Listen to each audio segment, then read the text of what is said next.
독서는 우선 비독서라 할 수 있다. 삶을 온통 독서에 바치는 대단한 독서가라 할지라도 어떤 책을 잡고 펼치는 그 몸짓은 언제나 그것과 동시에 행해지는, 그래서 사람들이 주의를 기울이지 않는 그 역의 몸짓을 가린다. 즉, 그 책 외의 다른 모든 책들, 어떤 다른 세상이었다면 선택된 그 행복한 책 대신 선택될 수도 있었을 다른 모든 책들을 잡지 않고 덮는 몸짓을 가리는 것이다. 골라드는 뉴스룸, 책 읽는 순간 북적북적입니다. 저는 심형구 기자입니다. 저희 소개글을 쓰면서 잠깐 돌아봤습니다. 북적북적에서 책을 읽어온 지가 햇수로 9년째 접어듭니다. 어마어마합니다. 제가 처음 북적북적이 탄생할 때부터 함께했던 건 아닌데요. 간간히 대타를 초기부터 뛰어왔고요. 레귤러 멤버로 참여한 지가 8년이 됐어요. 시간이 참 덧없이 흘러갑니다. 약간의 요령은 생겼지만 여전히 부담이 되고요. 또 출판사, 작가에 따라서 낭독 허가를 받기 어려울 때도 적지 않고 책을 고르는 것도 간단치 않습니다. 세상에 책이 이렇게 많은데 제가 그걸 다 읽을 수도 없고, 또 사람마다 취향이 제각각인데 그 중에 한 권을 골라서 뭔가 제가 무슨 대단한 인사이트를 드릴 수 있는 것처럼 일부를 발췌해서 읽고 감상을 몇 마디 읊고, 이런 게 얼마나 의미가 있을까 싶기도 합니다. 더 나아가서는 책을 읽는 게 저한테는 어떻게 남을까? 조금 더 근본적인 생각을 해보기도 하고요. 나이가 들면서 저는 책을 읽으면 곧 까먹기 일수인데, 어떤 때는 읽다가 앞에 무슨 내용이 있었지 하고 돌아가 보는 경우들도 잦아지고요. 그렇게 읽었다는 느낌만 남은 책들을 과연 읽었다고 할 수 있을까 의문을 갖게도 됩니다. 그렇다고 같은 책을 막 되풀이해서 기억에 남을 때까지 읽을 수도 없고, 그냥 여가로, 취미로 남는 시간에 즐겁게 책을 읽으면 좋겠는데 그렇게는 잘 되지가 않네요. 자, 이제 북적북적에서 읽는 책 이야기로 오겠습니다. 읽지 않는 책에 대해 말하는 법. 프랑스의 교수이자 정신분석가인 피에르 마야르가 썼습니다. 낭독을 허가해준 출판사 여름언덕에 감사드립니다. 책 맨 앞머리에 이런 인용이 있습니다. 나는 내가 평문을 써야 하는 책은 절대 읽지 않는다. 너무 많은 영향을 받게 되기 때문이다. 오스카 와일드가 한 말이라는데, 이 책의 제목과 굉장히 어울리는 인용이지만 어떻게 이런 게 가능하지 싶기도 합니다. 가령 제가 이런 말을 하면 어떨까요? 나는 내가 북적북적에서 소개하는 책은 절대 읽지 않는다. 이런 식이요. 제목에서부터 확 끌렸습니다. 그래서 무슨 내용이 담겨 있는 걸까 하는 저의 궁금증을 해소하기 위해서는 계속 읽을 수밖에 없었습니다. 여러분도 그러실까요? 프롤로그부터 읽어보겠습니다.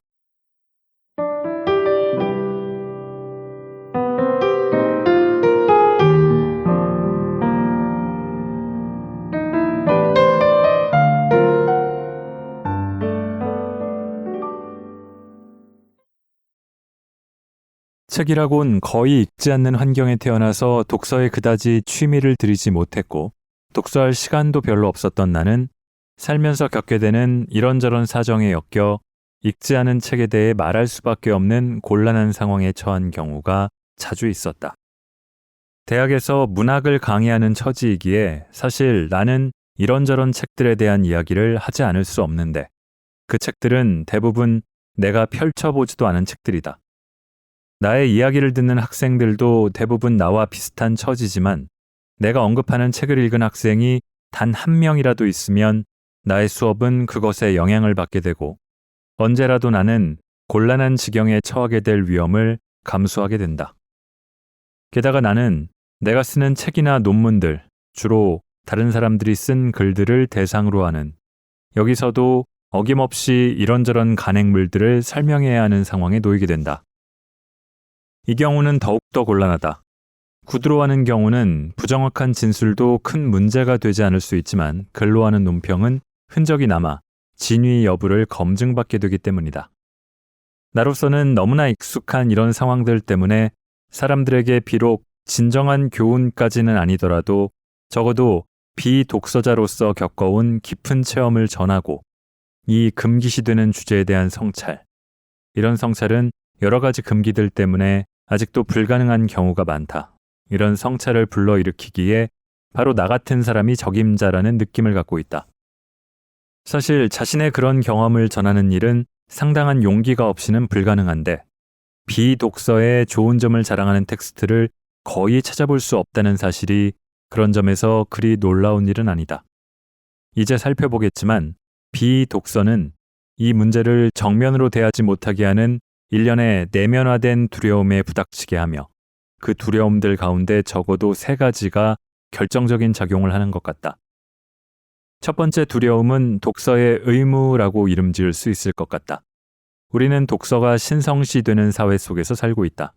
머지않아 사라질 테지만 아직까지는 그런 게 사실이다.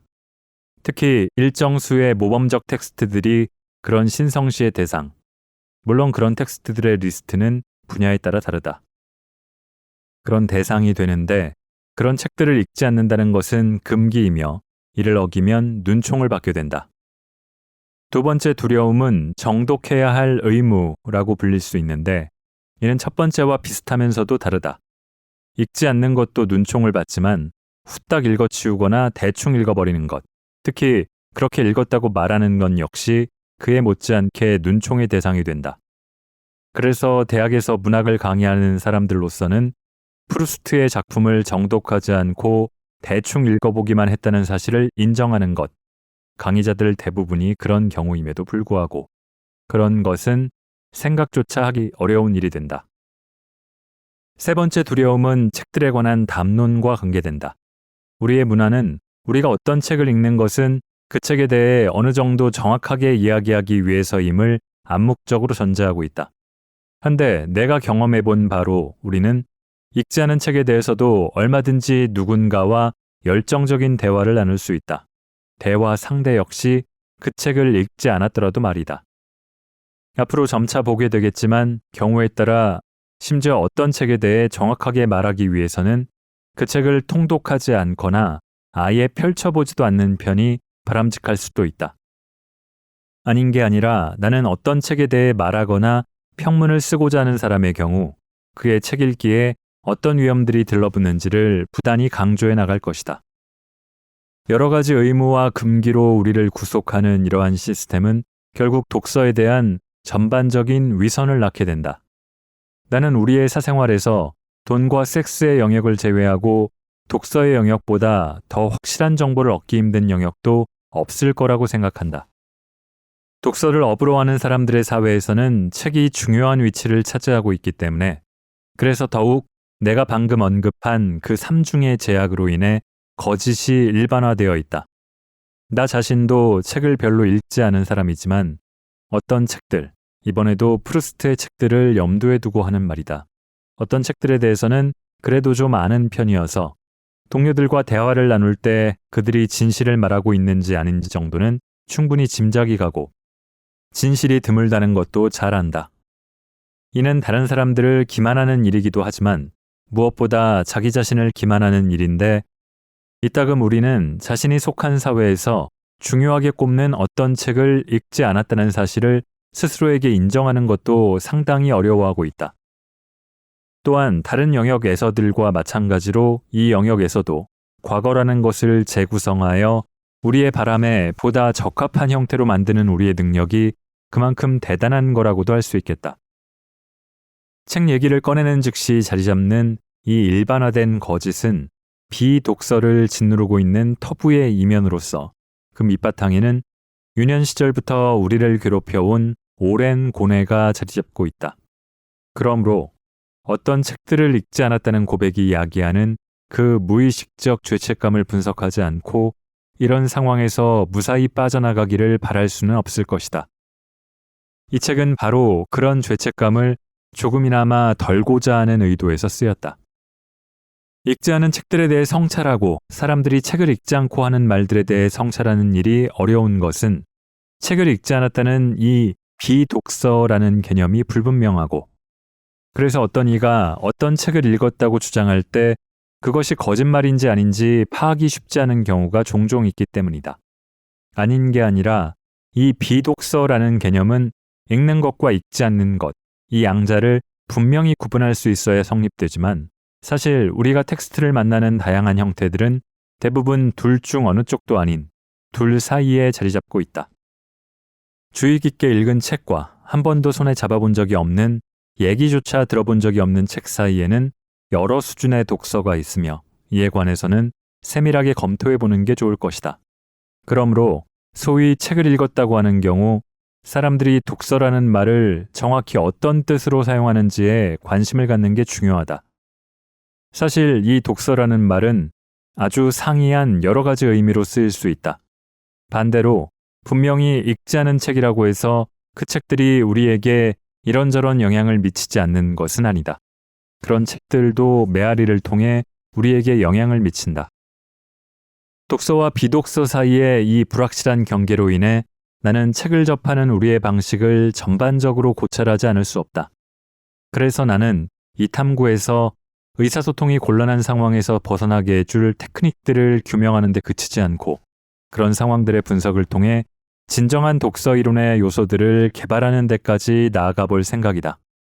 그리고 그 이론은 독서에 흔히 부여되는 이상적인 이미지에 역행하여 오히려 균열이나 결여, 근사 등 읽기 행위에 내포된 어떤 불연 속성에 의거하는 모든 것에 주의를 기울이는 이론이 될 것이다.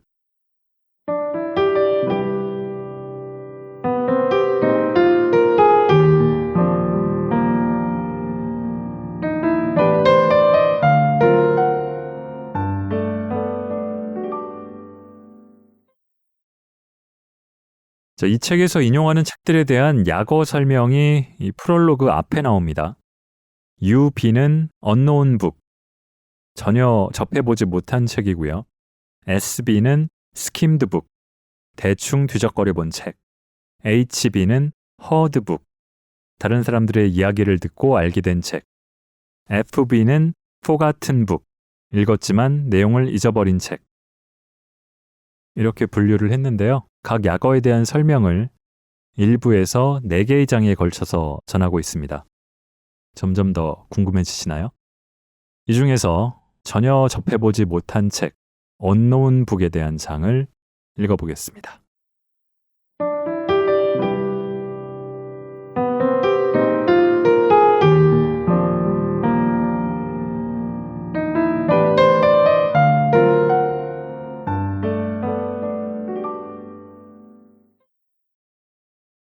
제1장, 책을 전혀 읽지 않는 경우. 책을 읽지 않는 방식에는 여러 가지가 있지만 그 중에서 가장 극단적인 방식은 어떤 책도 전혀 펼쳐보지 않는 것이다. 어떻게 그렇게 완전히 외면할 수 있는가 하겠지만 사실 이는 우리가 책과 맺는 주된 관계 양식이라 할 수 있다. 책을 자주 접하는 독자에게도 출판물 대부분은 거의 완전히 외면을 당한다고 할 수 있기 때문이다. 아무리 책을 많이 읽는 독자라 해도 이 세상에 존재하는 책의 극히 일부를 읽을 수 있을 뿐이라는 사실을 잊어서는 안 된다. 그러므로 우리는 사람들과 대화를 나누거나 글 쓰는 일을 완전히 중단하지 않는 한 언제라도 자신이 읽지 않은 책에 대해 말을 할 수밖에 없는 상황에 놓이게 되는 것이다. 그런 태도의 극단에서 우리는 어떤 책이건 책을 전혀 펼쳐보지 않거나 그렇다고 해서 책을 모른다거나 책 얘기를 하지 않는 것도 아닌 완전한 비독서자의 경우를 만나게 되는데, 무질의 소설 특성 없는 남자 SB와 HB, 이 책에 등장하는 사서의 경우가 바로 그렇다. 그는 소설의 중심인물은 아니지만 그의 그런 급진적인 입장과 그것을 이론으로 제시하기까지 하는 용기 때문에 우리에게는 아주 중요한 인물이다. 무질의 이 소설은 지난 세기 초의 카카니란 오스트리아 헝가리 제국의 유머러스한 표현이다. 이 카카니라는 나라에서 펼쳐지는데 황제의 다음번 생일 잔치를 본국 바깥에 있는 나머지 세계의 죄를 씻어주는 하나의 법례로 삼아 엄숙하게 거행하자는 생각을 중심으로 비밀운동이라는 한 애국운동 단체가 결성된다. 그리하여 이 단체의 책임자들은 모두 대속의 사상을 찾아 나선다. 그들은 이 사상을 애매모호한 자신들의 상투적 표현을 통해 부단히 상기시키고 있지만, 그러나 그들은 과연 어떤 사상이 그런 사상이 될 수 있는지, 어떻게 그것이 자신들의 나라 바깥에서 구제 기능을 발휘하게 되는지에 대해 아무런 구체적 생각도 갖고 있지 않다. 이 비밀운동의 책임자들 중에서도 가장 우스꽝스러운 인물이 바로 스툼 장군이다. 그는 다른 누구보다도 먼저 이 대속의 사상을 찾아서 자신이 사랑하는 여인, 역시 이 비밀운동의 일원인 디오팀에게 주기로 결심한다. 특별한 아이디어도 수단도 없을 뿐더러 새로운 사상을 만들어낼 방도는 더더욱 없는 처지였기에 스툼 장군은 적의 힘에 관한 정보도 좀 얻고 자신이 찾고 있는 독창적인 관념을 가장 잘 조직된 방식으로 손에 넣기 위해 독특한 사상들을 얻는 데 이상적인 장소로 할 수 있는 황실 도서관에 가보기로 결심한다.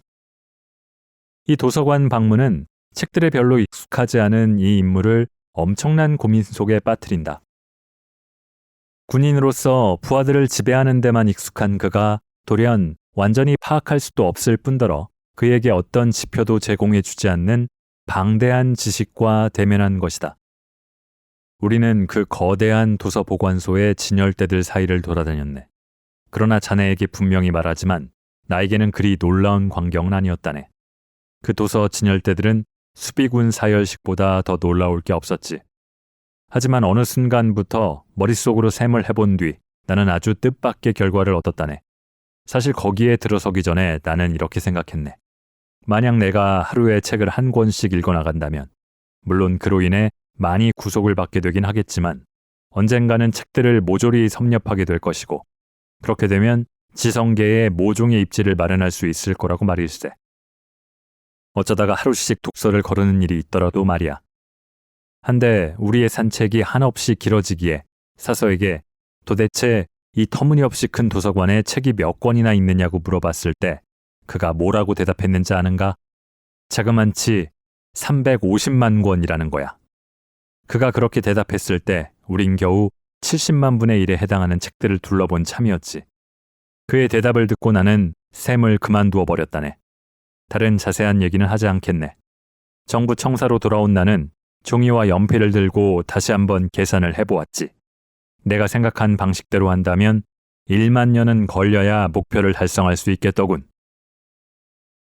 그에게 가능한 독서의 무한을 자각하게 해준 이 도서관 방문은 책 읽기를 단념하게 하려는 생각과 무관하지 않다. 헤아릴 수 없이 많은 책들 앞에서 아무리 일생을 바쳐 거듭 시도해보아야 영원히 모르는 책으로 남게 될 그 모든 책들을 생각한다면 모든 독서 시도가 그저 헛되기만 한다는 생각을 어찌하지 않을 수 있겠는가. 독서는 우선 비독서라 할 수 있다. 책을 온통 독서에 바치는 대단한 독서가라 할지라도 어떤 책을 잡고 펼치는 그 몸짓은 언제나 그것과 동시에 행해지는, 그래서 사람들이 주의를 기울이지 않는 그 역의 몸짓을 가린다. 즉, 그 책 외의 다른 모든 책들, 어떤 다른 세상이었다면 선택된 그 행복한 책 대신 선택될 수도 있었을 다른 모든 책들을 잡지 않고 덮는 몸짓을 가리는 것이다. 특성 없는 남자는 교양과 무한을 가로지르는 이 오래된 문제의 한계를 상기시키지만 가능한 하나의 해결책을 제시하기도 하는데, 그것은 바로 스툼 장군이 만난 그 사서가 선택한 해결책이다. 아닌 게 아니라 그는 이 세상의 모든 책들, 혹은 최소한 자신의 도서관에 수장된 수백만 권의 책들 속에서 길을 헤쳐나가는 방법을 찾아냈다. 그의 방법은 아주 단순하며 실행을 옮기기도 아주 쉽다. 내가 여전히 그의 소매자락을 붙잡고 있는데 문득 그가 몸을 똑바로 세우더군. 갑자기 키가 너무 커져서 헐렁한 바지가 짧아져 버린 사람처럼 말이야. 그리고는 베일에 쌓인 그 담들의 비밀을 지금 털어놓는다는 듯 의미심장한 목소리로 한마디 한마디 느릿느릿 말을 하더군. 장군님, 제가 어떻게 이 많은 책들을 모두 알 수 있는지 궁금하죠? 장군님께 말해드리지 못할 이유가 전혀 없습니다. 그것은 바로 어떤 책도 읽지 않기 때문이랍니다. 무식해서가 아니라 오히려 자신의 책들을 좀 더 잘 알기 위해서 일부러 어떤 책도 읽지 않도록 주의하는 그 특이한 사서 앞에서 장군은 놀라움을 금치 못한다. 참으로 어이없는 일 아닌가? 어처구니 없어 하는 나를 보더니 그가 설명을 하려 들더군. 훌륭한 사서가 되는 비결은 자신이 맡은 모든 책들에서 제목과 목차 외에는 절대 읽지 않는 거라고 말이야. 그는 이렇게 말했네. 책의 내용 속으로 코를 들이미는 자는 도서관에서 일하긴 글러먹은 사람이요. 그는 절대로 총체적 시각을 가질 수 없단 말입니다. 호흡을 멈추고 내가 물었지. 그렇다면 당신은 이곳의 책을 단 한 권도 읽지 않는다는 거요? 전혀. 단지 카탈로그만 볼 뿐이죠. 하지만 당신은 분명 박사가 아니오? 물론입니다. 대학에서 무급 강사로 도서관학을 강의하는 처지이지만 말입니다. 도서관학은 그 자체가 하나의 과학이죠. 장군님 생각에는 책들을 정돈하고 보존하기 위한 시스템, 인쇄 오류나 잘못된 페이지 표기를 수정하는 시스템이 몇 가지나 있을 것 같습니까?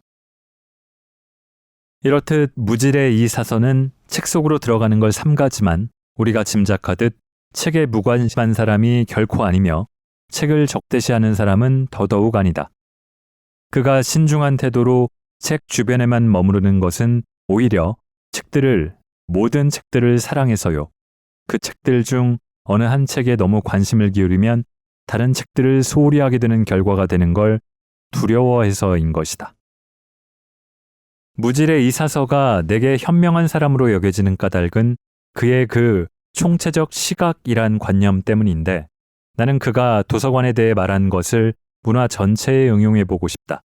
말하자면 책 속으로 코를 들이미는 자는 교양에는 물론이요. 심지어는 독서에도 틀려먹은 사람이라는 것이다. 아닌 게 아니라 존재하는 책들의 수를 고려할 때 우리로서는 사서처럼 총체적 시각을 가질 것인지 아니면 책들을 하나씩 읽어나갈 것인지 하는 선택이 불가피하며 전체를 통제한다는 측면에서는 모든 독서가 힘도 들고 시간도 많이 걸리는 에너지 낭비인 것이다. 이 입장의 지혜로움은 진정한 교양은 완전성을 지향해야 하며 국소적인 지식의 축적으로 환원될 수 없다는 전제하에 전체라는 관념에 중요성을 부여한다는 데 있다. 더욱이 그러한 전체성의 추구는 개개의 책을 다른 눈으로 보게 한다. 책의 개별성을 넘어 그 책이 다른 책들과 맺는 관계들에 관심을 갖게 하는 것이다. 진정한 독자라면 바로 그 관계들을 파악하고자 해야 한다는 것을 무질의 사서는 잘 이해했다. 그래서 그는 다른 많은 동료들처럼 책들에 관심을 기울이기보다는 책들에 관한 책들에 관심을 갖는다. 사상들 사이의 모든 소통과 원하는 연결선 설정을 가능케 하는 철도 노선표 같은 뭔가에 관해 몇 마디 덧붙이고 싶네. 사실 그는 불안할 만큼 내게 친절하게 대해주었네. 나를 카탈로그실로 안내해서는 거기에 혼자 머무를 수 있게 해주었지. 원칙상 금지된 일인데도 말이야. 거기에서 일을 하는 것은 사서들만 누리는 권리란 말일세. 어떻든 덕택에 나는 그 도서관의 성소 중에 성소에 있게 되었다네. 마치 어떤 이의 두개골 속으로 들어선 듯한 느낌이었어. 나의 주위에는 온통 책들이 세포처럼 촘촘하게 박힌 서가들 뿐이요. 곳곳에 위로 올라가는 계단들이 있었고 테이블과 연단들 위에는 오직 카탈로그와 도서 목록들, 지식의 정수뿐이었지. 오직 책들에 대한 책들뿐, 읽는 책 따위는 어디에도 없었다네. 소통과 연결선들, 교양인이 알아야 하는 것은 바로 이것이지 특정의 어떤 책이 아니다. 그것은 철도교통 책임자가 여러 기차들 간의 관계에 주의를 기울여야 하는 것과 같은 이치다. 다시 말해서 그는 특정 객차의 개별적 내용물이 아니라 기차들이 어떻게 교차하고 어떻게 연결되는지에 주의를 기울여야 하는 것이다. 게다가 두개골의 이미지는 교양의 영역에서는 관념들 사이의 관계가 관념들 그 자체보다 훨씬 더 중요하다는 이 이론을 강력하게 밑받침해준다. 물론 우리는 이 책들에 관한 책들, 즉 카탈로그들에 깊은 관심을 기울인다는 이유로 어떤 책도 읽지 않으려는 사서의 뜻을 비판할 수도 있을 것이다. 하지만 카탈로그들은 아주 독특한 하나의 지위를 갖고 있으며 사실상 목록의 상태로 환원된다. 그리고 그것들은 책들 사이의 관계를 시각적으로 보여준다는 장점을 갖고 있으므로 책을 미치도록 좋아하여 많은 책을 동시에 통제할 수 있는 역량을 갖고자 하는 이라면 그 관계에 무심할 수 없을 것이다. 이 사서가 택한 방식에 기반이 되는 총체적 시각이라는 관념은 실천적 차원에서 상당한 영향력을 갖고 있다. 그것에 대한 직관적 인식은 그런 특혜를 누리는 일부 사람들에게 그들의 교양 없음이 현장에서 발각될 수도 있는 여러 가지 상황들을 큰 피해 없이 벗어날 수 있게 해주는 수단이 되기 때문이다. 교양을 쌓은 사람들은 안다. 불행하게도 교양을 쌓지 않은 사람들은 모르고 있으나 교양인들은 교양이란 무엇보다 우선 오리엔테이션의 문제라는 것을 알고 있다. 교양을 쌓았다는 것은 이런저런 책을 읽었다는 것이 아니라 그것들 전체 속에서 길을 잃지 않을 줄 안다는 것. 즉 그것들이 하나의 앙상블을 이루고 있다는 것을 알고 각각의 요소를 다른 요소들과의 관계 속에 놓을 수 있다는 것이다. 이 경우 내부는 외부보다 덜 중요하다. 혹은 책의 내부는 바로 책의 외부요. 각각의 책에서 중요한 것은 나란히 있는 책들이라고 할 수도 있을 것이다. 그래서 이런저런 책을 읽지 않았다는 것은 교양인에게 별로 중요하지 않다. 왜냐하면 비록 그가 그 책의 내용을 정확히 모른다고 하더라도 종종 그 책의 상황, 즉 그 책이 다른 책들과 관계 맺는 방식은 알 수 있기 때문이다. 어떤 책의 내용과 그 책이 처한 상황의 이러한 구분은 중요하다. 왜냐하면 교양을 두려워하지 않는 사람들이 어떤 주제에 대해서든 별 어려움 없이 말할 수 있는 것은 그것 덕택이기 때문이다. 나는 조이스의 율리시즈를 한 번도 읽은 적이 없으며 HB. 아마 앞으로도 그 책을 읽는 일은 없을 것이다. 그러므로 이 책의 내용은 대부분 내게 생소하다. 하지만 내용이 그렇다는 것이지 이 책의 상황까지 그렇다는 얘기는 아니다. 한데 어떤 책의 내용은 대부분 그 책의 상황이다. 내가 하고자 하는 말은 누군가와 대화를 나눌 때 내가 율리시즈에 대한 이야기를 할 수 없는 처지가 결코 아니라는 것이다. 왜냐하면 나는 이 책이 다른 책들과 어떤 관계를 맺고 있는지 제법 정확하게 파악하고 있기 때문이다. 이를테면 나는 이 책이 오디세이아의 모작이라는 것, SB와 HB, 그리고 의식의 흐름에 결부되어 있다는 것, 사건이 더블린에서 하루 동안 전개되는 책이라는 것 등을 알고 있다. 덕택에 종종 나는 학교에서 강의를 할 때 아무 거리낌 없이 조이스를 언급하곤 한다. 게다가 뒤에 가서 우리의 독서에 대한 환기의 기반이 되는 권력관계를 분석할 때 자세히 살펴보겠지만 나는 조이스를 읽지 않았다는 사실을 부끄러움 없이 환기할 수 있는 입장에 있다. 사실 나의 지적 도서관은 다른 모든 도서관이 그러하듯 여러 구멍과 빈자리들로 이루어져 있으나 사실 그것은 별로 중요한 문제가 되지 않는다. 그런 빈자리가 별로 눈에 띄지 않을 만큼 충분히 풍부하기 때문이기도 하지만 책에 대한 모든 담론은 어떤 책에서 다른 책으로 금방 옮겨가 버리기 때문이다.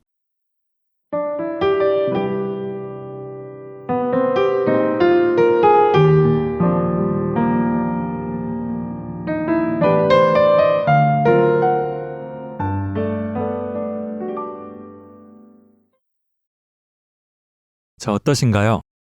처음엔 이 저자가 무슨 장난하나? 혹은 어떤 말장난을 하려나 싶었는데요. 꽤 그럴듯하게 들립니다. 제 경험을 조금 지루할 수 있겠지만 말씀드리면은 오래전에 제가 군대에 있을 때 저는 양적으로 책을 많이 읽는데 집착을 했습니다. 독서 목록을 만들어서 읽은 책을 적고 번호를 매기면서 무조건 많이 읽자 하면서 구할 수 있는 책들을 다 구해서 읽어치웠습니다. 휴가 나갈 때마다 한 7, 8권씩 주문을 하기도 하고요.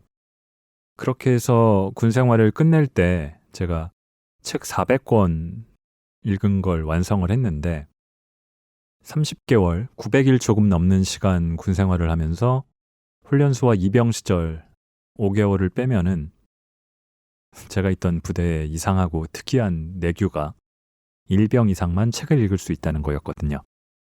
그러면 25개월 한 750일 정도인데 휴가, 훈련 여러 가지 시간들을 제외하면은 대충 계산해도 하루 한 권씩은 읽었다는 거죠. 이게 말이 되나요? 그래서 집착이라고 말씀드린 건데요. 지금 와서는 기억나는 책 제목도 몇 개 없습니다. 아무 의미도 없다고 하기에는 그렇지만 별 의미가 없는 청춘의 독서였는데 비독서라고도 할 수 있을 것 같아요. 혹은 탈독서라고도 할 수 있을까요? 이 책에 대해서 책이 출간됐을 때 교양에 대한 두려움을 떨쳐버리게 하는 책, 강요가 아닌 자유로운 읽기를 통해 책과 함께 살아가는 다양한 방법을 제시하는 책, 불완전한 독서와 비독서를 포함한 온갖 읽기 방식의 창조적 국면에 주목하는 책, 이런 다양한 상찬이 쏟아졌습니다. 2008년에 처음 번역 출판됐고요. 김영하의 북클럽에 작년에 소개된 덕분인지 2022년에 9쇄를 찍었습니다. 자, 책 제4장, 책의 내용을 잊어버린 경우를 읽으면서 이번 북적북적은 마치겠습니다. 나의 독서는 어디에 해당할지 생각하면서 읽어보셔도 좋고, 그냥 이 북적북적 들으시고 읽은 척, HB죠. 허드북으로 분류하셔도 됩니다. 들어주신 모든 분들 감사합니다.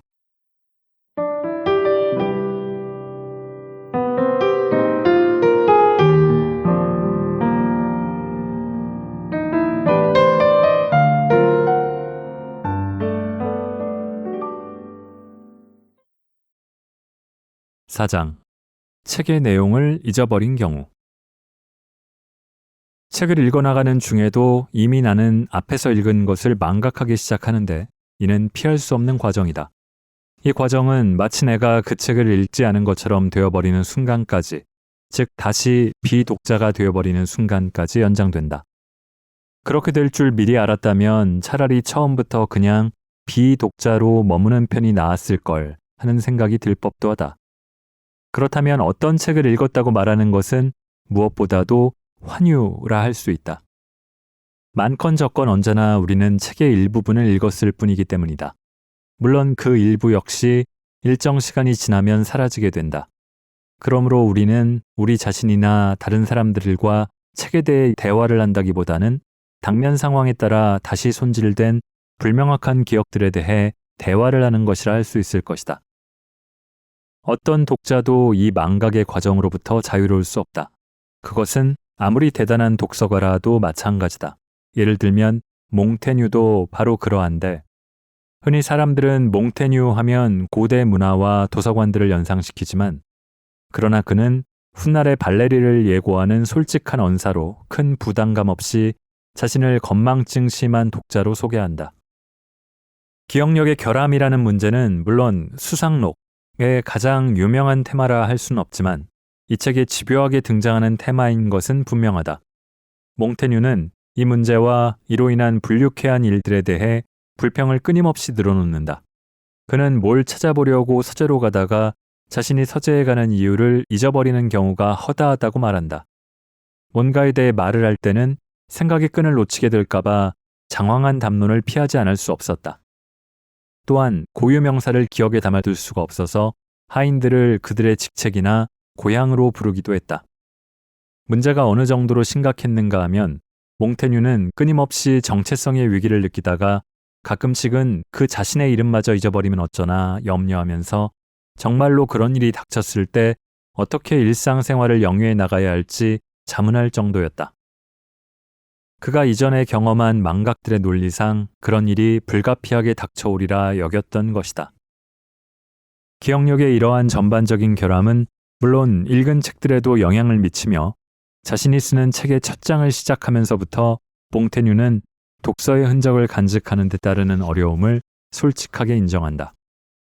내가 좀 배운 사람이긴 하지만 그러나 나는 기억으로 간직하는 데는 영 젬병이다. 책을 구성하는 모든 요소들, 저자에서부터 텍스트에 이르기까지에 걸쳐 연이어 이루어지는 점진적이고 체계적인 망각에 의해 그 내용들은 들어올 때처럼 빠르게 하나씩 차례로 증발해버린다. 나는 책들을 뒤적거릴 뿐 그것들을 탐구하지 않는다.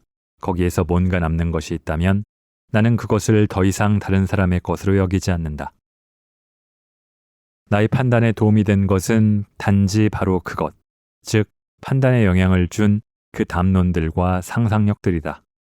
그 밖의 저자며 장소, 말들과 다른 여러 정황들, 나는 그것들을 마구 잊어버린다. 그렇다면 망각은 풍요화의 또 다른 일면이라 할 수 있다.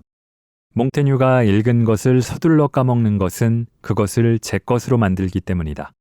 이 경우 책은 마치 어떤 비개인적인 지혜의 일시적인 수탁물일 뿐, 자신의 임무를 완수한 후, 즉 자신의 메시지를 양도한 후 곧바로 사라지는 것이라 할 수 있다. 그러나 망각의 부정적인 측면만 있는 게 아니라고 해서 모든 문제들, 특히 망각과 결부된 심리적인 문제들까지 해결되는 것은 아니며 아무것도 기억 속에 고정시킬 수 없다는 사실에 따르는 고뇌가 해소되지도 않는다. 기억 공백의 경험이 많은 몽테뉴는 우리가 만나본 어떤 저자보다도 독서와 비독서의 경계를 완전히 지워버리는 듯한 느낌을 준다. 우리가 읽은 모든 책이 곧바로 의식에서 사라지기 시작하여 읽었는지 읽지 않았는지 기억조차 할 수 없을 정도가 된다면 독서라는 개념 자체가 모든 타당성을 상실하게 되며 펼쳐본 책이건 그렇지 않은 책이건 모든 책은 결국 다른 어떤 책과도 같은 것이 되어버린다. 정도가 좀 심한 것 같긴 하지만 몽테뉴가 책과 맺는 관계는 사실 우리가 책과 맺는 관계의 진실을 말해주고 있을 뿐이다. 우리는 동질의 책을 기억하는 것이 아니라 부분적 독서에서 뽑아낸 조각들, 서로 뒤얽혀 있기 일수인데다 우리의 개인적 환상에 의해 다시 손질된 그 조각들을 기억한다. 말하자면 다른 조각들을 감추는 것이 주 목적인 프로이트가 말한 소위 화면 추억과 유사한 날조된 조각들을 기억하는 것이다. 우리가 휘말려 들게 되는 책에 대한 이 부단한 망각 운동을 가리키는 말로는 독서라는 말보다는 몽테뉴의 경우에 비추어 탈독서라는 표현을 사용해야 될 것 같다.